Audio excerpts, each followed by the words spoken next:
हम अमन चाहते हैं हर जुल्म के खिलाफ। हम अमन चाहते हैं मगर जुल्म के खिलाफ। कर जंग लाजमी है तो जंग ही सही। मेरा निवेदन होगा आपके माध्यम से, इस मंच के माध्यम से अपने तमाम राजनेताओं को कि अगर आपको दिखाना है, लोगों के वोट को बचाना है, तो कम से कम एक बार आप सड़क पे आइए। बीएलओ की मृत्यु हो रही है, उसमें कोई फैक्ट चेक नहीं हुआ। क्या उन्होंने अपने हैंडल से वीडियो डाला है? सब कुछ भूल कर लोग अपने अपने अधिकारों को जाते हुए देखकर, अपने बच्चों का भविष्य खत्म होते हुए देखकर अगर चुप है तो ये हमारे लिए चिंता का विषय है। माना जाता है कि जिस औरंगजेब की ये लोग बात करते हैं उससे भी अधिक मंदिरों को गिराने का श्रेय सेवा तीर्थ के जो तिलकधारी हैं उनको यह माना जाता है। लेकिन इस पर पूरे देश में चुप्पी है। दिल्ली में करोल बाग जाइए, पाकिस्तान से जो आए थे वो एक मंदिर लाकर स्थापित किए थे आजादी के बाद, जो संयोग से आरएसएस के पंच सितारा कार्यालय के बगल में है। यानी कि जब आरएसएस कार्यालय उस समय तो ऐसे ही बना था, आज वो पंच सितारा होटल है। उनके पार्किंग में दिक्कत है तो उस 1400 साल पुराने मंदिर को और उसके चारों तरफ जो जगह है उसको बुलडोजर चलाकर नष्ट कर दिया गया, ढा दिया गया। बिहार में इतना बड़ा धोखा हुआ वोटरों के साथ। 10,000 लेकर जो गए उनके घरों पे भी बुलडोजर चल रहे हैं, और वो तमाम लोग जो एक जाति से हैं, जिनका हनुमान है, इतना कलावा बांधता है, इतना बड़ा टीका लगाता है हनुमान, उसी के जात के लोग के घरों को सबसे पहले तोड़ा जा रहा है और मुंह से शब्द नहीं निकल रहा है। जब ये जंग है अपने तमाम संवैधानिक अधिकारों का, तो क्यों नहीं राजनीतिक दल सड़कों पे उतर रहे हैं?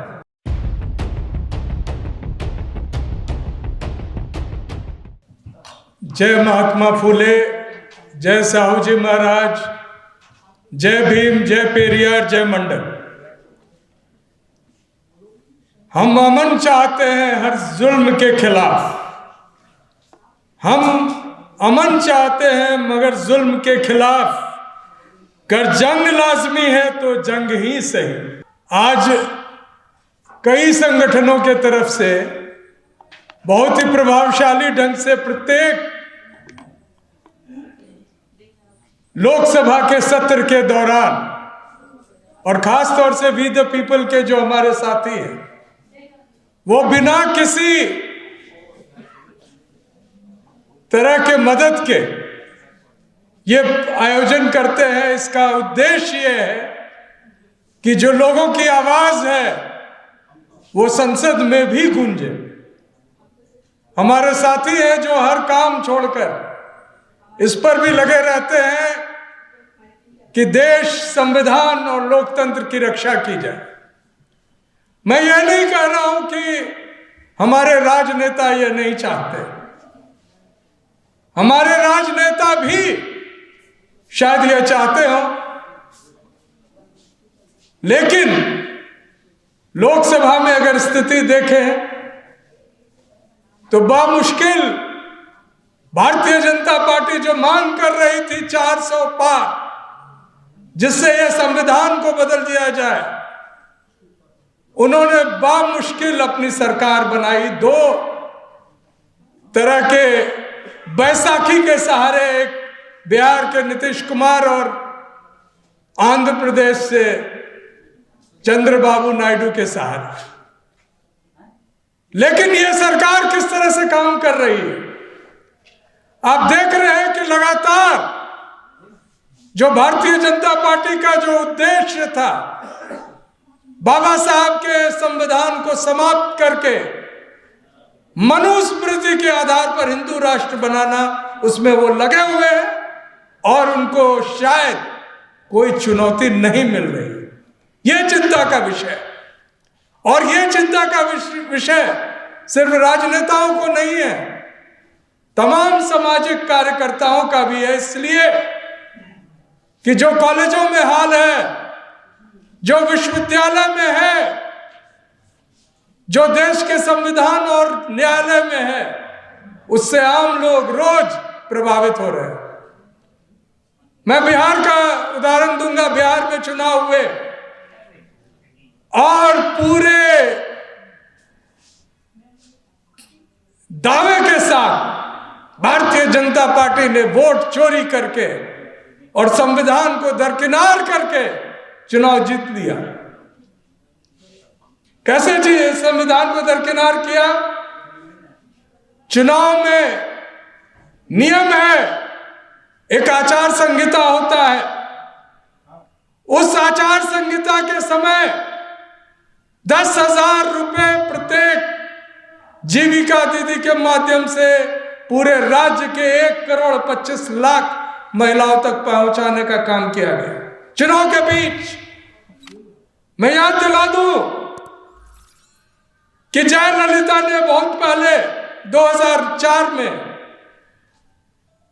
एक स्कीम लाई थी जो चुनाव से पहले से चल रही थी, लेकिन उस समय के चुनाव आयोग ने उनकी उस स्कीम को बंद की क्योंकि आचार संहिता लागू हो चुका था। डीएमके पार्टी ने फ्री टेलीविजन की स्कीम थी उनकी, लेकिन चुनाव के समय उसको रोक दिया गया। आंध्र प्रदेश में किसानों को उनके जो वहां तूफान आया था और उसके कारण जो मुआवजा दिया जा रहा था उसको रोक दिया गया। इस बार तेलंगाना में बीआरएस पार्टी ने किसानों को मुआवजा देना चाहा, उसको चुनाव आयोग ने रोक दिया। ये कौन सा चुनाव आयोग है? ज्ञानेश कुमार गुप्ता और उसके पहले राजेश कुमार गुप्ता का, जिसके माध्यम से हर संवैधानिक जो नियम और कायदे कानून है उसकी धज्जियां उड़ाई जा रही है। आपको पता होगा कि चुनाव के समय एक शहर में एक कोने से दूसरे कोने भी अगर आप वोटर को ले जाना चाहेंगे तो आपको इजाजत नहीं है, लेकिन पूरे भारत से करीब 2 दर्जन ट्रेन भारतीय जनता पार्टी के लोग ऑन रिकॉर्ड हैं और उस ट्रेन पर जाने वाले तमाम जो यात्री हैं उनका कहना है कि इसकी पैसे जो है भारतीय जनता पार्टी ने दिए और वो वोटर को ले गए। एसआईआर के माध्यम से, एसआईआर में मैं बता दूं, समरी या जो स्पेशल इंटेंसिव रिवीजन है, इसमें हर कई बार हुआ है। उसका उद्देश्य यह होता है कि अपडेट करना जो लोग मृत हो चुके हैं और जो नौजवान वोट देने के काबिल हुए हैं उनको उस वोटर लिस्ट में स्थान मिले। लेकिन हुआ क्या? शुरू से ही इस वोटर लिस्ट को मिटा दिया गया। जो लोग पहले से वोट दे रहे थे उनका कोई आधार नहीं रखा गया। आप दोबारा अप्लाई कीजिए। यह नियम अपने तरफ से ज्ञानेश कुमार गुप्ता जी का बनाया हुआ है। संविधान यह इजाजत देती है और यह कर्तव्य है चुनाव आयोग का कि सभी वोटर को वो वोटर लिस्ट में लाए। उसके लिए आपको आवेदन देना पड़े। यह कभी नहीं हुआ था और उस आवेदन में आप एक पार्टी के जो तमाम ऐसे लोग हैं उनको लगे कि ये दलित, पिछड़े, अल्पसंख्यक हैं तो उनको वोटर लिस्ट से हटाया जाए। सुप्रीम कोर्ट में जज कहते हैं कि कोई नहीं है जो कह रहा है कि हमारा नाम हट गया है। पहले उन्होंने कहा कि 15 लोगों को ले आओ जिनको चुनाव आयोग ने मृत घोषित किया है, और हम अगर आप ले आते हैं कि वो जिंदा है तो इसको हम रद्द कर देंगे। 15 के जगह 4 दर्जन लोग गए और उन्होंने इजाजत मांगी कि आप 1 दर्जन ट्रेन दीजिए और ऐसे लोगों को सुप्रीम कोर्ट के बाहर जगह नहीं मिलेगा, हम खड़ा कर देंगे। लेकिन उनको इजाजत नहीं मिली और SIR पर अभी भी चल रहा है। यानी कि बिहार का चुनाव हो गया और उस चुनाव में तमाम लोग जो सोशल मीडिया पर चिल्ला चिल्ला कर कह रहे हैं कि हमारे वोट काट दिए गए, पूरा दुनिया देख रहा है, लेकिन चुनाव आयोग की आंखें नहीं है जो देख रही है। और इस तरह से बेईमानी अगर हो रही है तो जब ये जंग है अपने तमाम संवैधानिक अधिकारों का, तो क्यों नहीं राजनीतिक दल सड़कों पे उतर रहे हैं? आप वोटर अधिकार यात्रा के लिए सड़क पर आए। मैं दावा करता हूं कि कोई भी एक आदमी उस यात्रा में पैसे के बल पर नहीं आया। अपनी तरफ से अपने मोटरसाइकिल लेके, गाड़ी लेके, झंडा लेकर लोग सड़कों पर थे, आपके साथ थे खड़े। लेकिन बिहार में इतना बड़ा धोखा हुआ वोटरों के साथ। 10,000 लेकर जो गए उनके घरों पे भी बुलडोजर चल रहे हैं और वो तमाम लोग जो एक जाति से है, जिनका हनुमान है, इतना कलावा बांधता, इतना बड़ा टीका लगाता है हनुमान, उसी के जात के लोग के घरों को सबसे पहले तोड़ा जा रहा है और मुंह से शब्द नहीं निकल रहा है। अरे किसके तुम जात और किसके लिए हो? तुम्हारे पिताजी ने तो मंडल कमीशन के लिए क्या नहीं किया था, लेकिन क्या उस खून का ये रंग हमें देखने के लिए मिलेगा? तो वाजिब है उस खून पर ही प्रश्न चिन्ह लग जाता है। इसी तरह हमारे तेजस्वी जी बहुत सारे यात्राएं की, बहुत कह रहे हैं कि सबसे अधिक हमने लोगों को सभाएं आयोजित की। लेकिन सर ये बताइए कि एक नॉमिनल भी, दिखावे के लिए भी चुनाव के बाद क्या कोई एक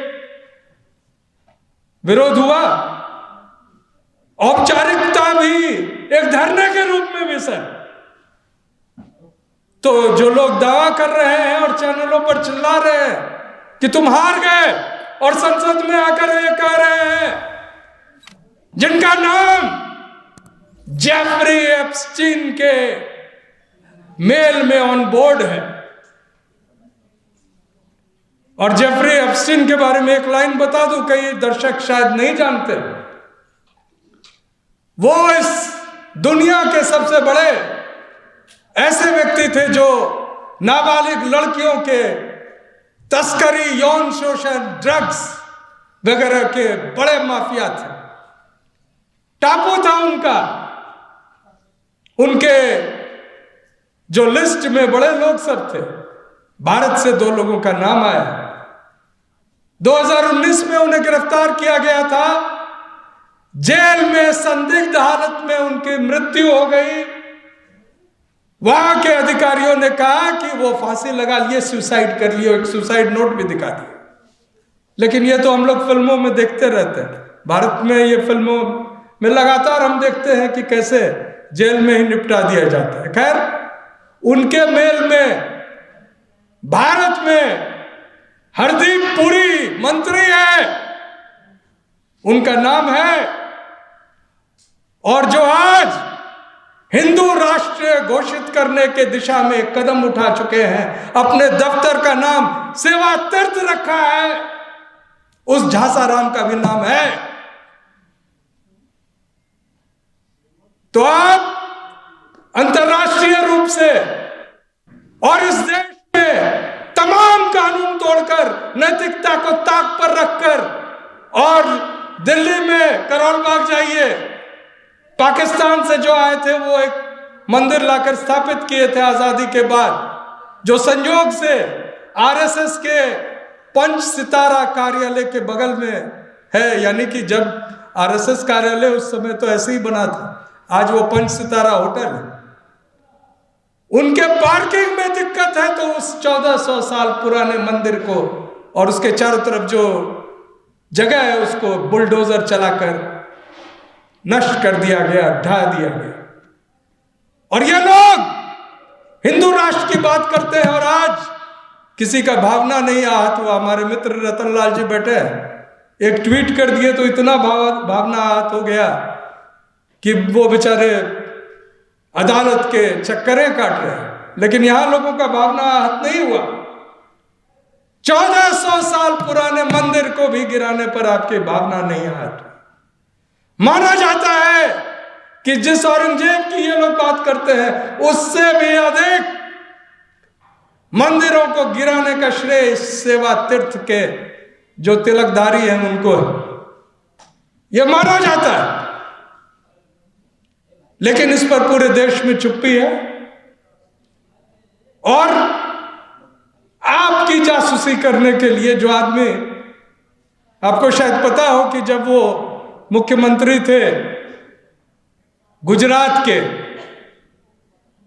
एक महिला के स्नूपिंग पर के लिए उन्होंने बहुत सारा इंतजाम किया था।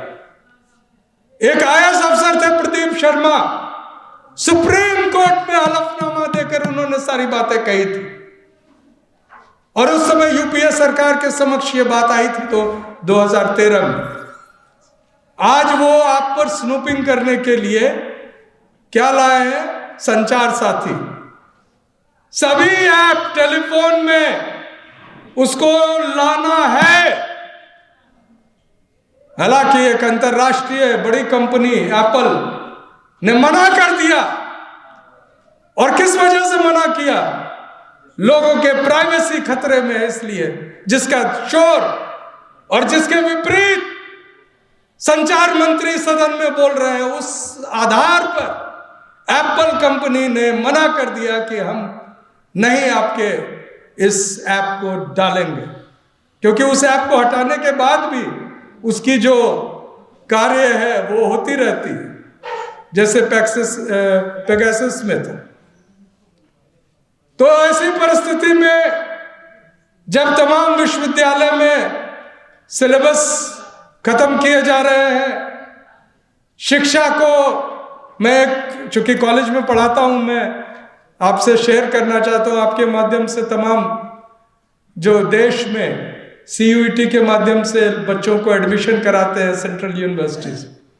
अब मैं बता दूं ये बात और दावे के साथ कहता हूं कि जितनी जगह ये इलेक्ट्रॉनिक डिवाइसेस यूज करते हैं CUET, मैं जहां पढ़ाता हूं वहां आसपास ग्रामीण क्षेत्र है दिल्ली, जाट समुदाय के लोग हमारे कॉलेज में बहुत बड़ी संख्या में पढ़ते थे।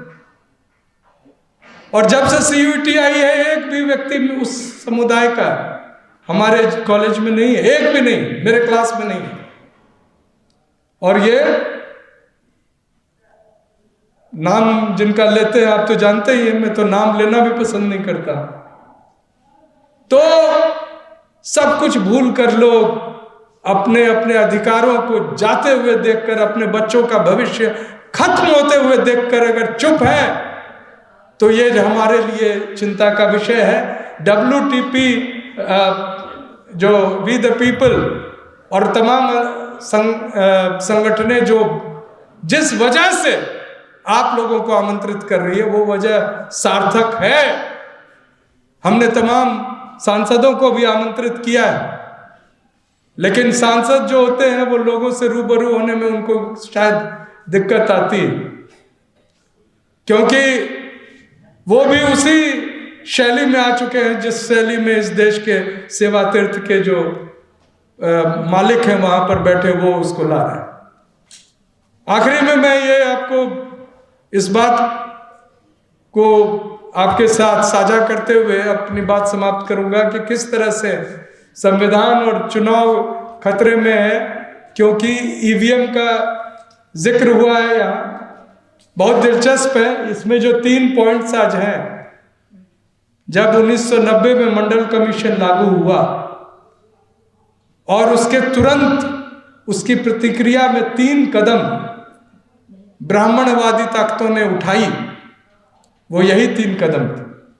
पहला क्या था? इस देश में EVM को प्रभावशाली ढंग से लागू कर। दूसरा था निजीकरण, जब नौकरी ही नहीं रहेगा तो तुम आरक्षण कहां से लोगे। और तीसरा था कॉलेजियम व्यवस्था, जिसमें जज खुद अपने आप को नियुक्त करेंगे।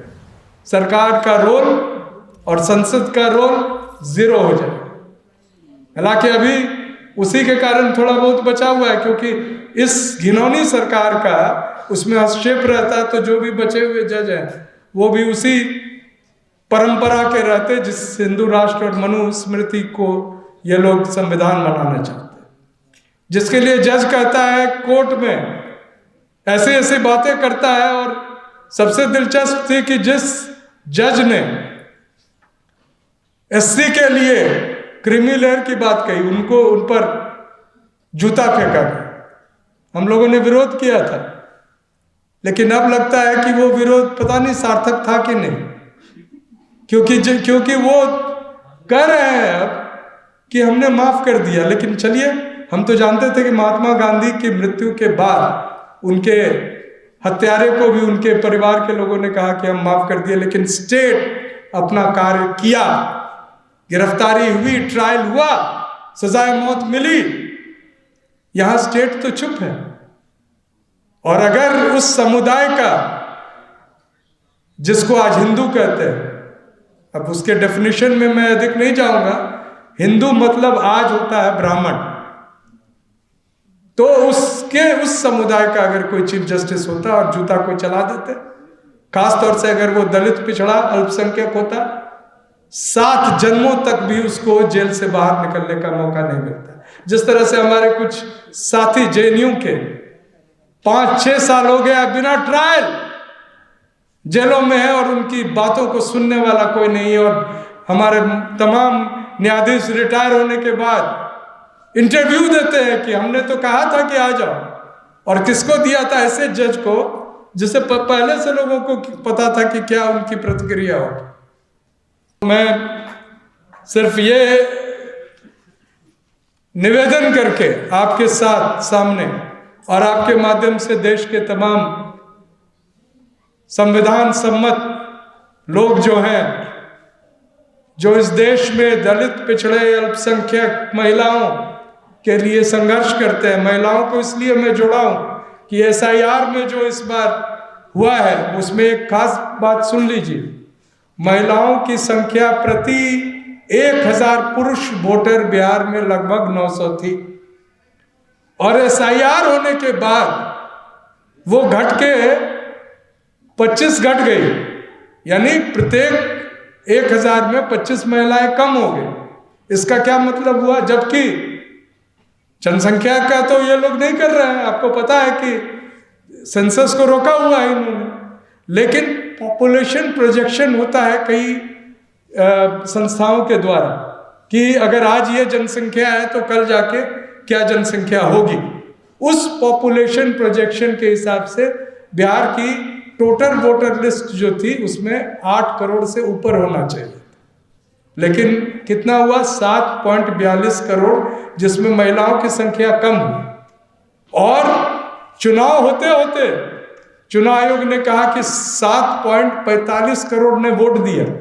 हम तो ये जानते थे कि जब एक बार वोटर लिस्ट जारी हो जाती है और चुनावी प्रक्रिया शुरू हो जाती है तो वो फ्रीज हो जाता है, उसके बाद आप उसमें जोड़ और घटाव नहीं कर सकते। लेकिन 3 लाख तो ऐसे ही बढ़ गए। और उसके बाद जो फॉर्म 17 जो है उसमें जो अंकित जो लोग वोट दिए और जो चुनाव आयोग ने वोट की घोषणा की उसमें भी बड़ा इजाफा हुआ। और इस तरह के, और आप बोलिए, ट्वीट कीजिए तो तुरंत चुनाव आयोग कहता है कि एक आपका फोटो लगा देगा और लिखेगा कि हमने फैक्ट चेक किया, गलत। लेकिन बीएलओ की मृत्यु हो रही है, उसमें कोई फैक्ट चेक नहीं हुआ। क्या उन्होंने अपने हैंडल से वीडियो डाला है? केरल के कुछ बीएलओ, जिसमें वहां के जिलाधिकारी भी संभवतः हैं शामिल, वो नाच गा रहे हैं। इतने प्रफुल्लित हैं, इतने प्रफुल्लित है कि वो 41 लोग जो शहीद हो गए, जो बीएलओ है, पता नहीं वो किस कारण से शहीद हो गए। ज्ञानेश गुप्ता जी को तो पता ही नहीं, उनकी जो बेटी उनके आदेश SIR के आदेश के एक दिन पहले जिनकी नियुक्ति हुई नोएडा के DM के रूप में, और उनके पता नहीं इन लोगों के पूरे खानदान भी IAS रहते हैं, लैटरल एंट्री से नहीं है। वो लैटरल एंट्री तो अलग है इनका खेला, वो UPSC के माध्यम से है। और UPSC किस तरह से परीक्षाएं कंडक्ट कर रही है, हमारे जो युवा साथी जो आज मुझे सुन रहे होंगे वो समझ जाए कि उनकी जो नौकरी सिर्फ ये नहीं खतरे में है कि नौकरी कम हो गई, उस योग्यता पर भी बड़ा सवाल उठ रहा है जिन लोगों का चयन हो रहा है। तो उनके तमाम परिवार के लोग जो IAS हैं उनको बहुत ही प्लम पोस्ट्स दे दिया गया है, और देश में जो संघर्ष है उस पर एक विराम लगा हुआ है, क्योंकि राजनीतिक रूप से नेता जो है पता नहीं डरे हुए हैं कि क्या है। बोलने वाले कुछ लोग, हम लोग जो आज WTP के मंच पर कॉन्स्टिट्यूशन क्लब ऑफ इंडिया में पूरे दमखम के साथ अपनी बात रखते हैं, लेकिन यही दमखम अगर संसद में भी दिखे, और मेरा निवेदन होगा आपके माध्यम से, इस मंच के माध्यम से अपने तमाम राजनेताओं को कि अगर आपको दिखाना है, लोगों के वोट को बचाना है, तो कम से कम एक बार आप सड़क पे आइए। मैं मानता हूं कि संसद है जहां चर्चा होनी चाहिए, लेकिन संसद में अगर चर्चा ही नहीं हो रही है और सार्थक चर्चा बिल्कुल नहीं हो रही है, तो ये हमारे नेताओं का कर्तव्य होता है। और नहीं तो फिर हमारे कई सारे नेता बैठे हैं, विजेंद्र जी है, डॉक्टर रतन लाल जी है, सभी से मैं अनुरोध करूंगा कि आप लोग कॉल दें, हम लोग शामिल होंगे। कुछ दिनों के बाद जस्टिस ईश्वरैया का भी एक कार्यक्रम है। तो अगर सामाजिक संगठन राजनीतिक रूप से, अगर राजनीतिक दल नहीं किसी प्रकार से आगे आते हैं, तो मैं सामाजिक संगठनों से निवेदन करूंगा। जय संविधान।